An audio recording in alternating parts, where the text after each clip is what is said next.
tutti, sono Francesco Zaiter, presidente dei Giovani Albergatori Garda Veneto e referente per la Regione Veneto. Oggi siamo qua con Dino De Risi, presidente nazionale del Comitato Giovani Albergatori, e usciamo già da una tavola rotonda dove abbiamo visto i ragazzi, abbiamo parlato di formazione a livello nazionale, il progetto che ha creato, ha portato avanti poi Dino De Risi e poi delegando noi anche le varie territoriali.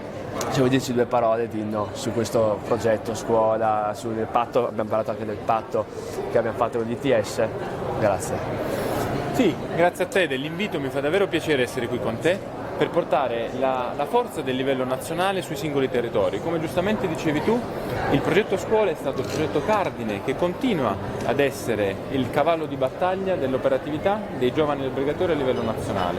Ovviamente è indispensabile la forza a livello territoriale, perché poi il contatto è proprio sul territorio, per creare quello che dicevamo prima in tavola rotonda, la formazione e quindi una competenza di prossimità in base a quelle che sono le specifiche esigenze del territorio.